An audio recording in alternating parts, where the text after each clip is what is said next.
okay, this is truly 95% for me. Right. Like, or above that effort-wise, where you're recruiting everything as much as you possibly can. Yeah.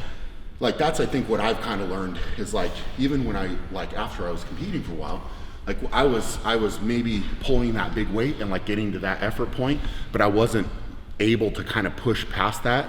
So it's kind of like I'm more versed, I guess, now, or like more experienced. Yeah. And you can kind of checklist feel of things that you feel. Yeah. When you have kind of pushed too far, or Sure.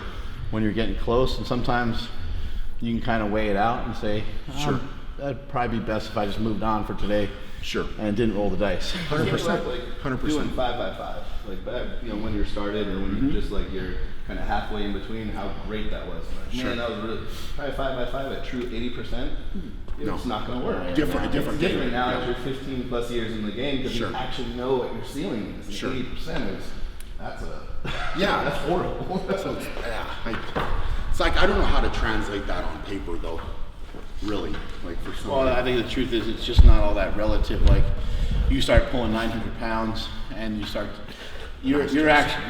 personally are actually getting to what the human body is capable of. Sure. Or pushing the limits of, the upper level of what the human body is capable of. Sure. And so, nobody else really knows the information surrounding some of that training. Sure. Only you kind of know how it feels, but it's also just not relative to a 600-pound pull. Like, they're not related. Like, someone who pulls 600 pounds, they should be in better shape. They should be able to recover a little bit better from their workouts. Sure. Someone who's pulling 900, it makes sense they're going to have to rest a little bit longer. The human body's only going to be able to take so much. Sure. Your nervous system's only going to be able to handle so much. It's crazy. It's like concepts like that. That's what fascinates me. You know what I'm saying? Yeah.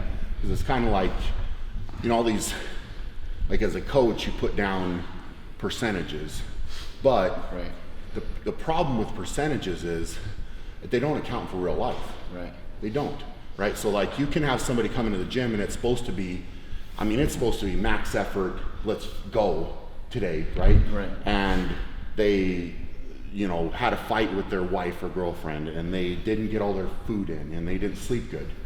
Now you walk in the gym and your body's not gonna perform. Yeah. So like all these coaches, like I don't really agree with it. Like putting a percentage down, it's more of a perceived effort, but then like translating that to each individual person, because some people have a higher threshold. Right. For A lot like, of people are looking for real direction though. So like he and I have said it for years, and I always tell people, like, they'll say, oh, how many I'll tell them some for a few. And they get like pissed, because they're like, no, motherfucker, I really want to know, like, what's the secret? Sure. How do I bench more weight? Or it's like, well, I told you to do 3 sets of 4. Get to 4 reps, and when 4 reps is pretty hard, do 2 more sets of it. Sure. Like, don't make it so hard that you can't finish what I asked you to do. Yeah. And don't make it so easy that you breeze right through it. But it's hard. Yeah, you're right. It's hard to, like, is that 85%? Is that 75%? Is it 90%? I don't fucking know. no, it's What's the RP? I don't know. it's like that. It's that experience, because if you told that to me, I would understand. Right. I would get that. Like that makes perfect sense. It's like, let's work up to where you feel that, and then we'll do. Well, your 100% changes every day, so that's going to change sure. the actual percent. 100%. Right? If your 100% is only 80% that day, then you're Sure. knocking I've it done 10 down. lifts before, and I finished them, and I'm like, I'm so excited and happy because I'm like, I got fucking stronger today. Like, I know that I did the right amount of work. It felt right to me. It felt good. And then to try to explain it to somebody is just really difficult. Well, it's like today, for example. Like I pulled that, felt good. Everything felt fine. I didn't feel like my form broke down too much. And like I told Jesse, I got done. I was like, like that's kind of like my feeling is like I want to walk away from that knowing I could have pulled more. Yeah. Right. So and then also knowing that you worked really hard though too, right? Yes. Yeah. So I put in the right amount of work, but I still could have done more. Right. And that's like, because there's probably going to only be leading up to this the next 10 weeks, 11 weeks. I don't know if I'll fail a deadlift, to be fair. Like I might get freaking close. And as soon as my form starts to break, we're gonna find that line and we're gonna go like right up to the line, but not go past it. Right. So like mentally going in the contest, then I feel like, where's my ceiling, right? I don't have a ceiling. Right.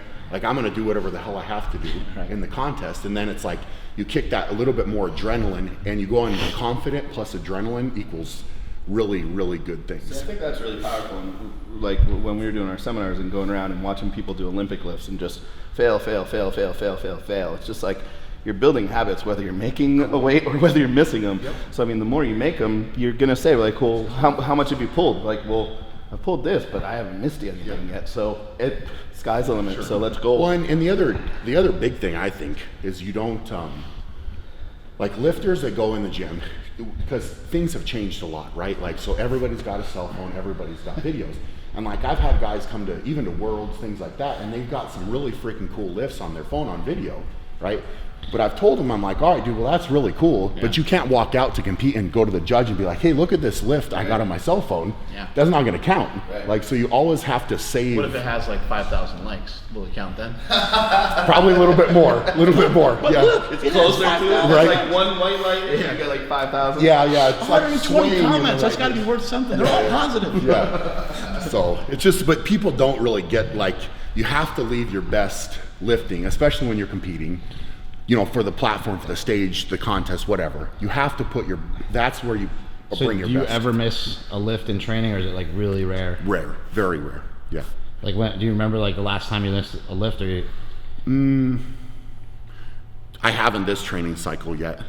Like, it's, I mean, that's Some of the lifts are a little more technical too. Like Sure. if you do like the log, Yep. odds of you missing a log press here or there are probably pretty high, right? They're Just 'cause higher. it's- They're higher than, but even there, like, I'm kind of the same way. It's like I have like kind of a theory about building up, but I probably will miss a couple log presses versus like the deadlift. It Like, gets I'm off a lot balance, more your controlled. foot, Yeah. you know, Yeah. Yeah, It's a more imagine. technical, Yeah. not, well, I shouldn't say that. Deadlift's very technical, but like it's kind of one of those things where, like, depending on how tired I get, like if I'm fatigued, and that's a fine line you have to walk, because all this shit now gets so heavy.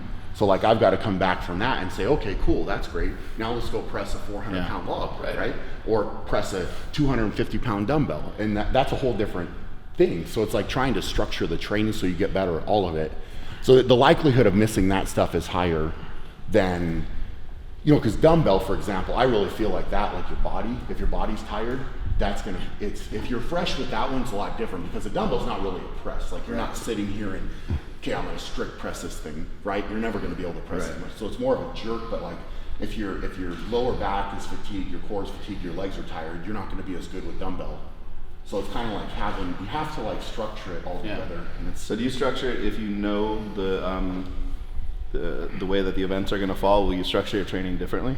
Like, if you know you're going to do a deadlift and an overhead medley, and then, you know, the third event of the day Sure. is going to be dumbbell. And you're like, Sure. okay, well, I'm going to go in and train my dumbbell fatigue or something along those lines. I've done so I it. know what that is. You know, I've tried everything, and I will do some of those things. Fatigue, like dumbbell, will come toward the end of training, Right. Because typically at the Arnold we do that at the night show, Right. But I mean, I've done actual simulated contests too, where I'll train Friday afternoon, 2 events, then stop. Saturday early afternoon, 2 events, and then leave, and then come back at like 8 or 9 o'clock at night, and then do warm up again and do dumbbell.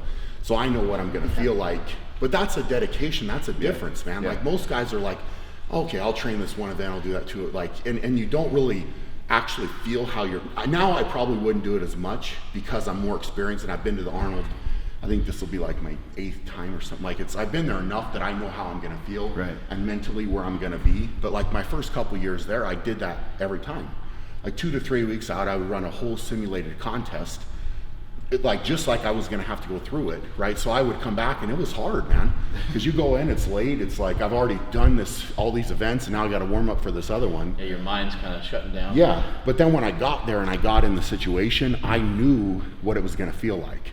And I always want to have that like ability to know what I'm gonna do. Like when I'm under pressure, what's it gonna feel like, right? What does your body feel on a daily basis? Like, are you getting up out of bed and it's taking you, 10 minutes to go take a leak, or are you pretty fresh most of the time?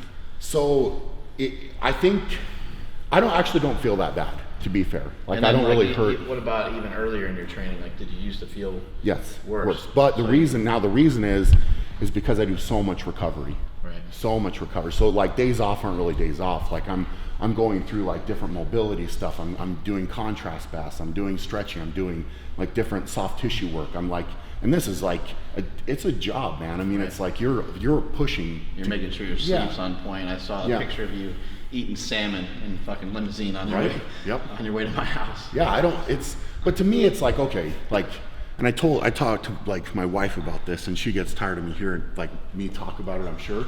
But it's just kind of, yeah, right. She gets tired of me. But it's like the way that I look at it is I said kind of like we're 100 days out. Now we're less than 100 days out from the Arnold, right? And if you were in school, out of 100, like what score am I gonna get, right? So like every day, if I miss a meal, if I don't like get something done that I should be getting done, that day's I don't get 100%, right?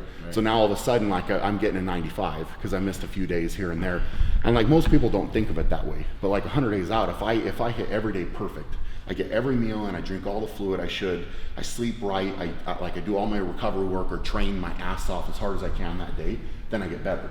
And I come into the contest like if I'm gonna get, you know, if I'm in the 90s, that's pretty damn good. Yeah. Like I'm getting an A because there's a lot of things that are hard. It's not easy, you know, get all those meals in, do all this extra shit. Like it's hard, but like that, the only time it's gonna matter is at the contest. Like, and if I don't put work in, you know, December, like it's gonna translate over in March, right? Like I'm gonna show up and you can't make that up. I can't make it up, right? So it's kind of like how much shit am I willing to go through right now to be successful for those? We're gonna probably compete for less than 5 minutes total, right? Like the whole thing, if you think of it, right? I'll do a dumbbell for 90 seconds. I'll do, you know, 3 different deadlifts. You know, that's probably gonna be another minute and a half or something. You know what I'm saying? And you kind of like do log for probably another 90. So maybe it's a little bit more than 5 to 7 minutes total.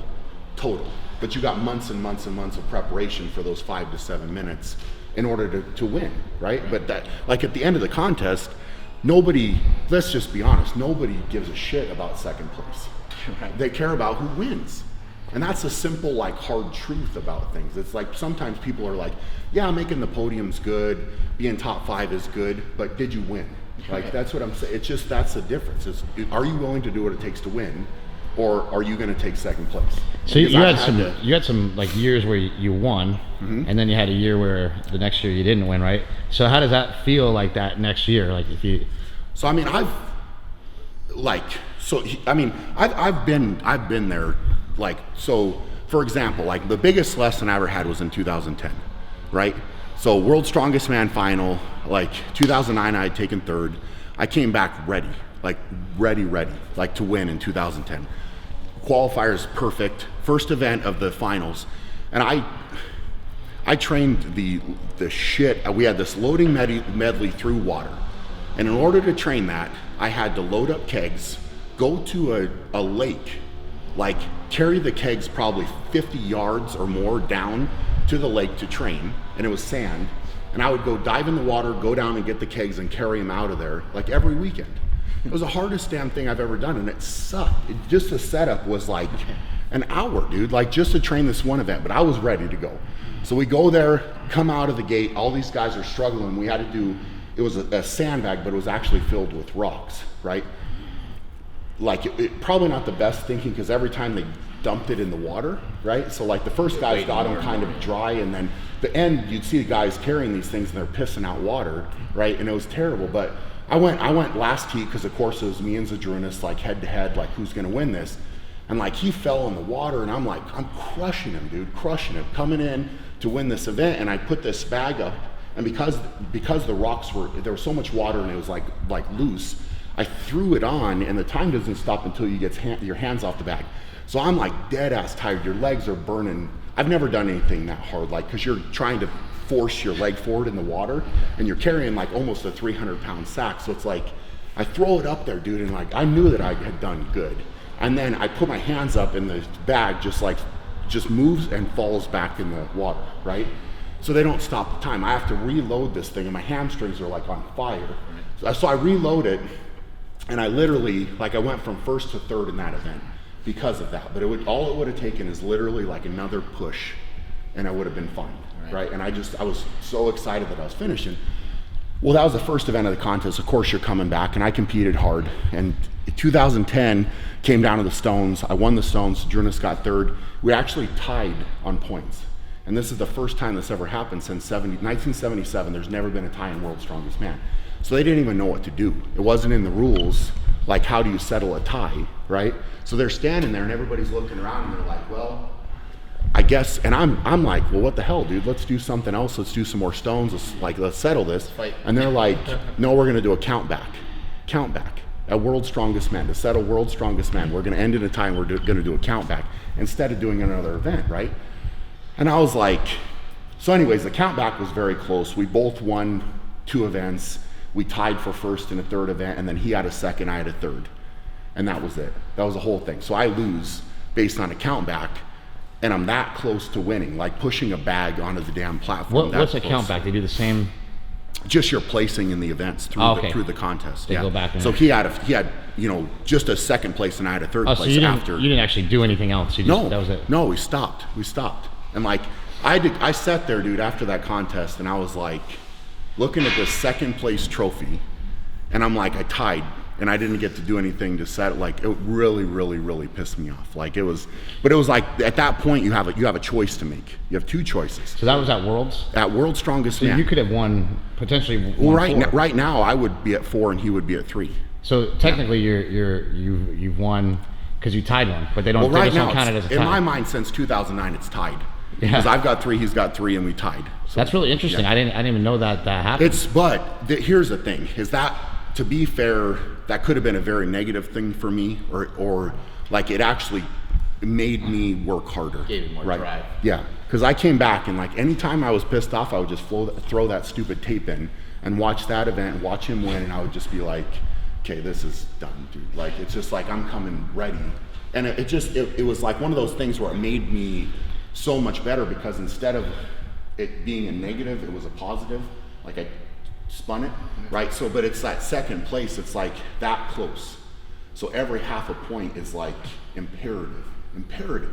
You know, and it's anything like powerlifting, 1 pound here, 1 pound here. Like it's just those, it's this margin. It's not this. It's literally like that. So it's just kind of like the difference between, again, but most people, like you said, you didn't know that, right? Yeah. All you guys, like anybody knows, is I didn't win. I only have 3 titles. I don't have 4, but it was that damn close, right? And it's like when I'm done with Strongman, it's like I could say, hey, I've got this many podiums. I've got this many, non-World Strongest Man wins. It just doesn't. You know what I'm saying? It just doesn't. Like, I've got a lot of trophies, man. It's just the ones that matter are 3 World Strongest Man trophies and 2 Arnold trophies. Who's won the most? Out of anybody, Pujanowski, who's got 5. He won 5. He's got 5. And who's next behind him? John Paul Sigmarsson and Magnus for Magnus, and they both have 4. They both have 4. And then, and Sadrunas now, he's got 4. Okay. 4 and 3 in the top. And then he's got 3.5. Yeah, and then it's Kaz and I with 3. Right. So yeah, but it's right there, man. It's just like the difference, like who. Let's see, to put you on the spot. Who won the World's Strongest Man in 1991?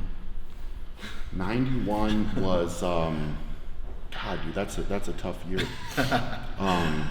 Just 89 was Jamie see what kind of Reeves. student of the game he really is here. Put him on the Dude, spot. 91, I believe, was Ted Vanderpar. 1991? I have no idea. So you could. 89 was Jamie Reeves. We can look it up. I'm pretty sure it was Ted. No, that might have been 92 as Iceland. Who do you think the best? Ted Vanderpar.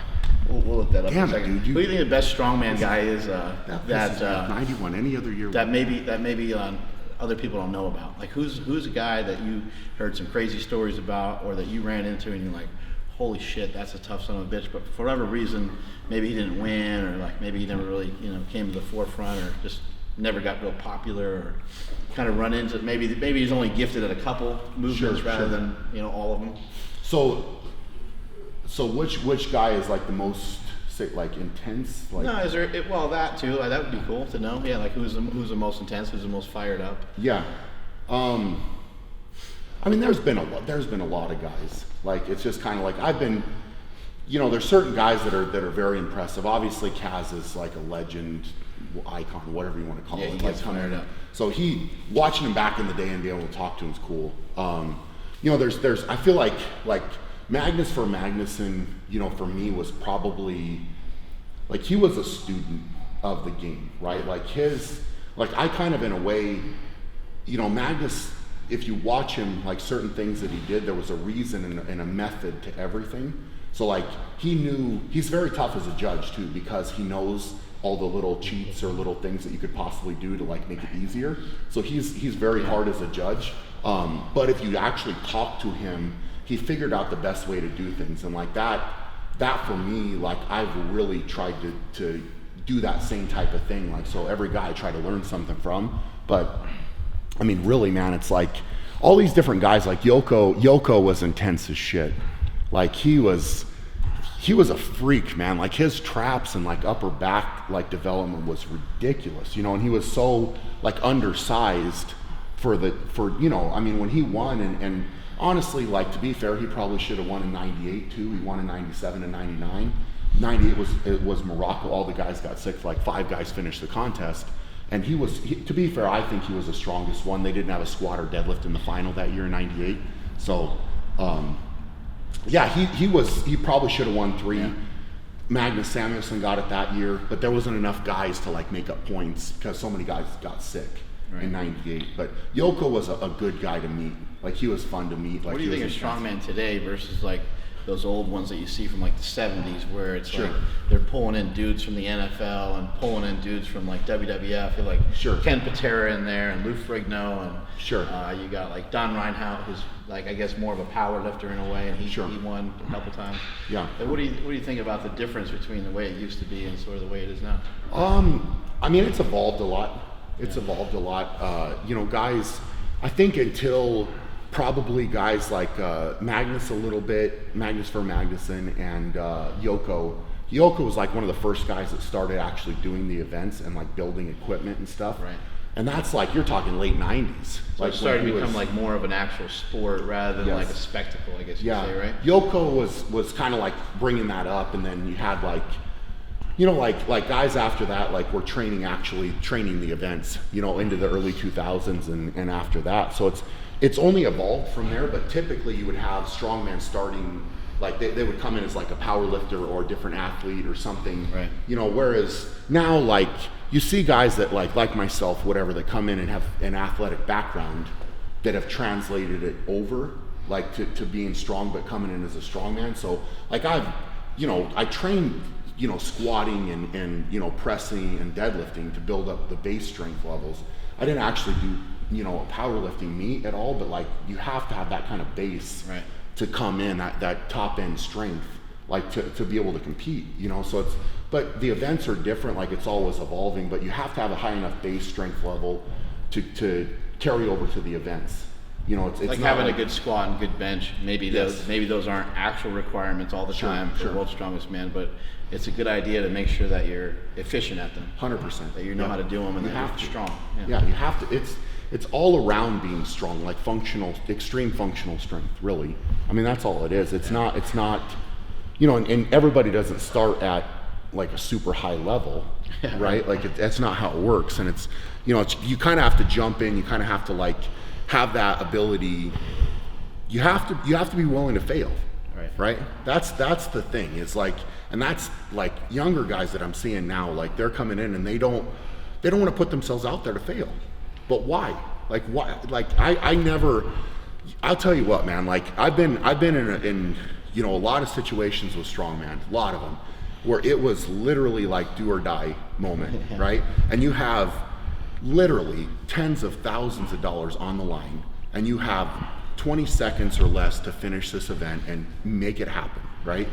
But like at that moment, I don't know how you feel more alive than that surge of adrenaline, like getting ready. You're almost shaking, man. Like you're shaking. It's so much pressure, but I love it. Like I love that feeling. Like you have to do it. And the only person that can do it is me, right? Like nobody else can. Like I've got all these people that have helped me out, like behind me, whatever, and got me to that point.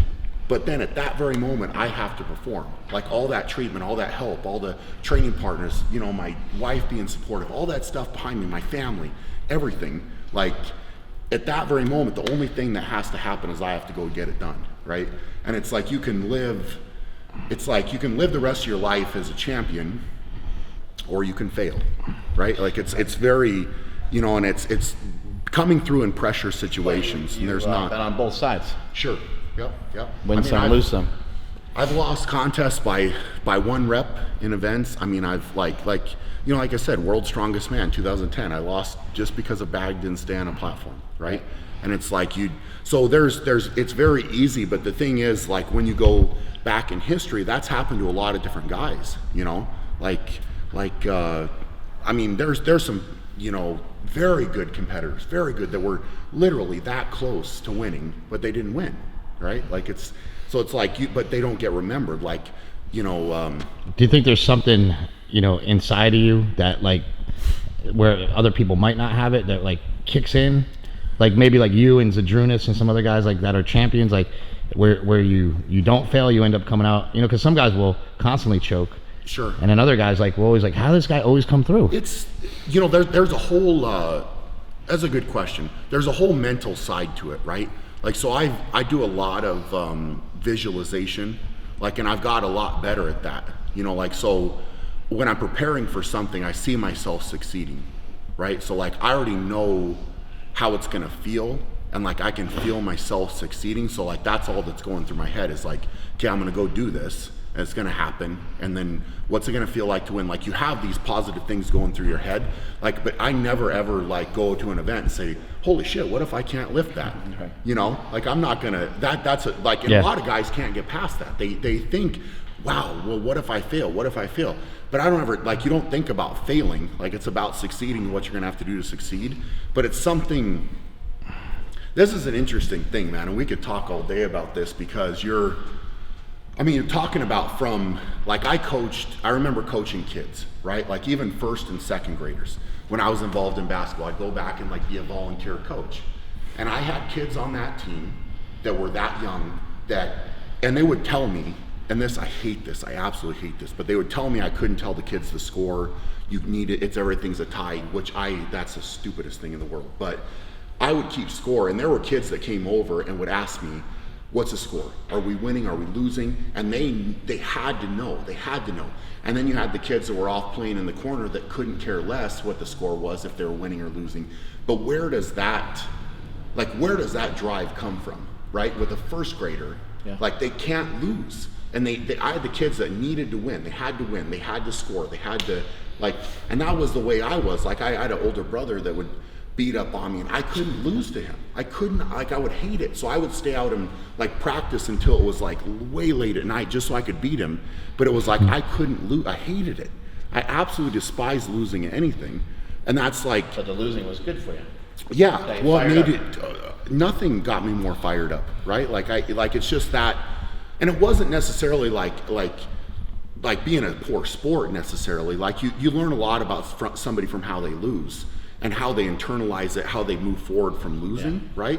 So it's not about like when you're outwardly. really young, you might cry about stuff like that a couple times, and then you're like, well, I better just stop crying about it and figure out a way to do something about it. Right? My dad was very, very hard on me, like, with that, right? And I'm sure, I can't even imagine how big of a pain in the ass I was, because I'd turn it into fighting with my brother, because he would beat me.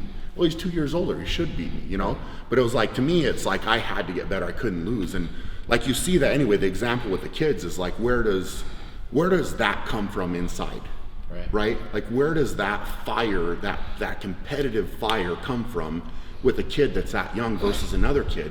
And like I would love to see where some of those kids are, like, that I coach, is like, because you could just tell, like, this kid wants it. Well, he really wants it, you know? Some kids do really well and respond great from a pat on the back.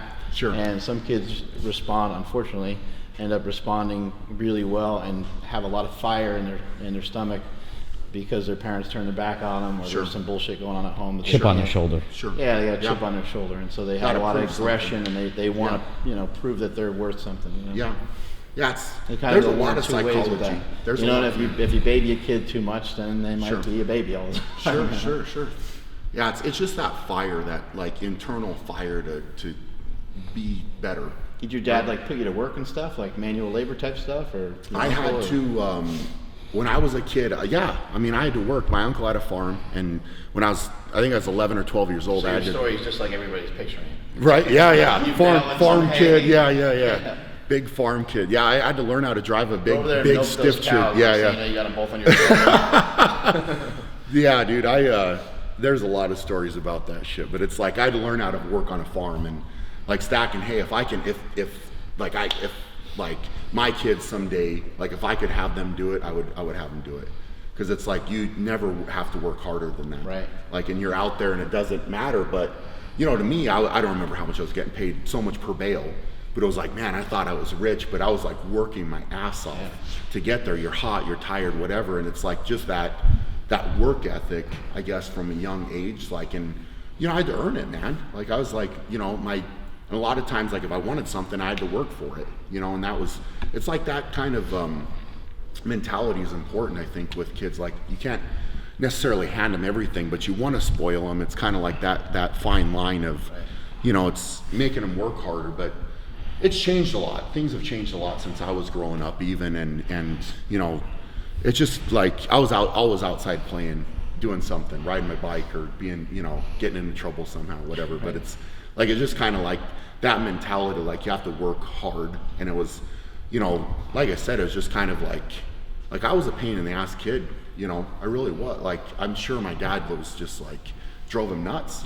Because I always wanted to know why, and I always wanted to, like, you know what I'm saying? I'll come back to you very soon. I'm sure. Yeah, there you go. Yeah. So the three things of being a champion are: don't be afraid to fail. Sure. Right? That's a big one, yeah. Don't tolerate losing, at least not too much of it. Sure. And bale some hay. Right? And bale some hay. Are those kind of like the three? That's the cornerstone. Yeah, man. I mean, there's a lot, but those are, we can sum it up. We can sum it up a little bit. Yeah, it's fun, man. It's like, you have to enjoy it, you know, enjoy the process, right? Like, it's a lot of people get into things and want to become a champion or be the best or whatever. But you, like, if you're not really, like, if your drive is only that, like, you're not going to succeed. Right. Like, you have to have an internal fire. Like I'm having more fun training today, right? Like, I'm having as much fun training today as I am gonna have at the Arnold or whatever. Like, this is fun. It's fun, right? Like, putting in the work, putting in the time to get better is fun for me. So like, if I didn't love the training, I couldn't do it. You can't, because if you don't love the training, like competing, Right. You're only going to go so long with competing. You don't. And you're not going to always, like, quote unquote, love every single aspect of driving to a physical therapist or Sure. going to a chiropractor or stuffing in all these meals all the time. Sure, Like, sure. you might not always love it, but you do love the entire process, and you Yep. love winning. Yep. So you have to kind of conform to some of those things to be a champion. Yeah, you have to. Yeah, it's just what it takes. I mean, that's really what it comes down to, is what does it take? What's going to separate me from the next guy, right? Like, and that's, you know, there's a lot of guys that, like, you can want it bad, but then, like, the difference, I think, is when nobody's looking. Like, when nobody's watching me, when I don't have a camera on me, when I get to make the choice, do I do this to get better for me, right? Like, last year, like, I was doing contrast baths, but I had a cold, literally, like I think there's not a camera on your trough. flat. Yeah, well, yeah, literally just a livestock water tank. Right. And I set that up in our garage, and it was the middle of the winter. It's like 1 a.m. I just got back from, like, it's cold, really cold, right? And I would go out there by myself, like, and just get in this cold ass freezing tub to recover, right? You know what I'm saying? But it's like, you have to want it that bad. You know, like, I'm getting out there, and some nights you don't want to, I'm not gonna lie, it's not like I'm excited to go get in this damn freezing tub, you know? But that's one thing that I knew if I went and did that, I got better and recovered better, you know?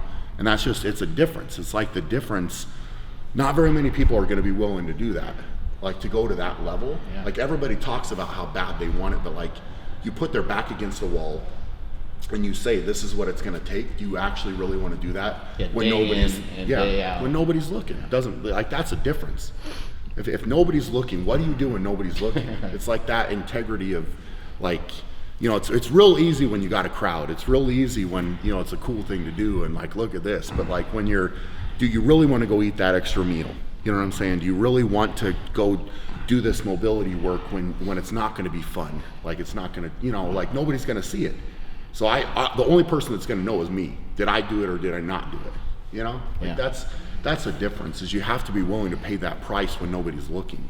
And for you can't, like, live without, like, not going that extra mile. Yeah. Because if you were to lose and not Yep. go that extra mile, It would just be too devastating. Well, the nice part about it is, if I like, that's the thing I'm going to remember, right? Like, did I work hard enough? Did I put everything I could have into this, or could I have done something else? And all those little times, if I skip a meal, if I skip, doing something that I should, it's going to come back, and then I'm not going to be as good as I potentially could have been. Right. And then that's gonna suck, because that's gonna tear me up. So I would rather go through some shit at the time to get better and know that I did it. I know I did. I know I did everything I could have done. I couldn't have got better, right? So then, and you leave it out there, because the thing is like with lifting, competing, whatever, you don't know. I mean, let's be fair. You don't know when your last time is gonna be. Yeah. Like the last contest. Like there's what I'm doing. Like, there's a risk of injury, of course, right? And you do everything you can to avoid it, but, like, I don't know if I'm gonna go out there and really screw myself up and I'm never gonna be able to do it again. But like, if I leave everything at the contest that I possibly can, I know I did, and I can walk away and be proud of what I did. So it's like that makes me feel good, right? Like that's what drives like my focus in this whole game, is like, I wanna be the best and bring everything I can, like be as intense as I possibly can with the competition to win, right? Because that's a difference, man. It's like I said, winning and losing, like, there's a fine line between winning and losing, and there's 18 men that have won World's Strongest Man. Like, I'm number 18, and there hasn't even been 20 guys that have been able to claim that title. Right. And I've been able to say it now 3 times, which is like, I don't know that at the beginning, and I don't know that I'll even appreciate it until I'm really done. To be fair, like I am proud of what I've done, but like I still have some work to do. You gotta stay hungry. Yeah, I got some work to do, man. And it's not really Do it. like getting a big head. You know what I'm saying? Like you can't have. You start getting a big head, and you think your shit doesn't stink, and like then you got a problem. Like you got to stay hungry, focused. Suck. Yeah, yeah. You gotta be prepared to keep going through it, right? Yeah, absolutely. I think a really cool thing with Tom Brady is they asked him, he won a bunch of championships. Obviously been to a bunch of championships, and they said, which championship matters to you most? And he said, the next one. I thought that was cool. That's a damn good answer. Yeah. I mean, that's a Hall of Famer. I mean, that's Sure. one of the best quarterbacks of all time. And he's just got his eye everyone. on the prize, Yeah. for the next time that he wins again. Yeah, I can only imagine that he's probably outworks everybody. He must. Yeah, I mean he's no other way probably to do it, like, right? because now it's like that He's not saying. young. Yeah, it's like that saying, man. It's like hard work beats talent when talent doesn't work hard, right? But now you combine, like what I've always thought is like you combine talent with a lot of damn hard work. Right. That's where you see the best, like the absolute best is like you find a guy that's willing to like literally bust his ass, but he's the most talented guy on the field or in the contest or whatever, then you got something. Like but those are rare, very rare. Yeah. Like you're not gonna find a lot of athletes that are willing to do that when they're that talented, because they just don't like coming up. That's so easy for them. Like compared to one person to the next is so easy. Like it's just they don't get that fire, that hunger to like be better. But you run into like those athletes that want to work that much better. Like I saw a documentary on Kobe Bryant, and like I had a lot of respect for him before, but like after that, like hearing some of the stories about how hard that dude worked, and coming back from injuries and things, like it's crazy the amount of drive and passion, and like you're the best, one of the best. He used a lot of visualization too. He said like even when he won, he was just like, this is just part of it. I've seen it already. Sure. I thought that was pretty cool. This is just part of it. I'm working hard. I'm really good at what I do, and now I'm winning. Yeah. It's not like it's not a surprise. I'm not gonna go out and celebrate. Like when you were getting ready for a big lift, or like this 600-pound bench, right? Like I can only imagine that you're visualizing like what's gonna happen, and you almost like see yourself doing it. So you like every day for months on end. Months. Yeah. So you already feel it. Like when you're in the moment, you feel like what's gonna happen, and obviously, like you set a new personal best. Right. But it's like just not, obviously didn't quite work out, but it will. So it's like it's just kind of one of those things, like seeing it happen. It's like a big thing. It's a big thing, but like it's exciting because it's driving you, Right. Like it's fun. I mean, if this shit is fun, man. Like if you're not fired up about training and lifting and like Like, I mean, you look at this, like it's just like crazy, dude. Like you walk in here and like, if you're not blown away and like your heart rate doesn't go up a little bit or something, like you're not even alive, dude. Like how are you, what's wrong with you? Like, you know, if any, oh, I can't even, yeah. Yeah, you like, I mean, it's just, you're, yeah, I don't know, man. It's just like paradise,